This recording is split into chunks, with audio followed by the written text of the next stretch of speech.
நாய்க்கடி ஒரு சிறிய காயம் போல் தோன்றலாம், ஆனால் உண்மையில் அது நேரம் தவறினால் உயிரை பறிக்கும் ஒரு அமைதியான ஆபத்து. உத்தரப்பிரதேசத்தின் மிர்சாப்பூர் பகுதியில் நடந்த சம்பவம் நம்மை எல்லோரையும் விழிப்புணர்வுடன் இருக்க சொல்லுகிறது. கரண் என்ற வாலிபருக்கு நாய் கடித்தது. 4 மாதங்களுக்கு பிறகு தற்போது ராபிஸ் நோயின் அறிகுறிகளுடன் போராடி கொண்டிருக்கிறார். இது திடீரென்று நடந்த விஷயம் இல்லை. ஆரம்பத்தில் கவனிக்கப்படாத ஒரு தவறு இன்று பெரிய ஆபத்தாக மாறியுள்ளது. நாய் கடித்த உடனே முழுமையாக தடுப்பூசி எடுத்திருக்க வேண்டும். ஆனால் 2 டோஸ் மட்டும் எடுத்துவிட்டு நிறுத்தப்பட்டதால் அந்த சிறிய அலட்சியம் இப்போது உயிருக்கு சவாலாக மாறியுள்ளது.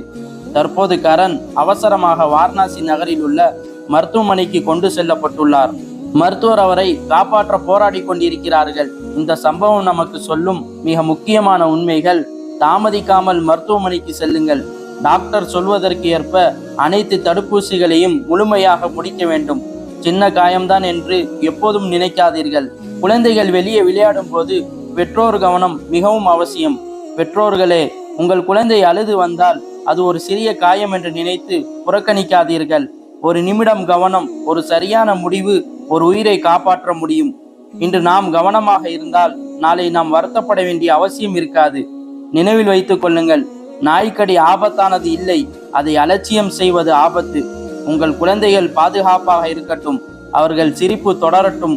உங்கள் ஒரு விழிப்புணர்வே அவர்களின் உயிர் பாதுகாப்பு.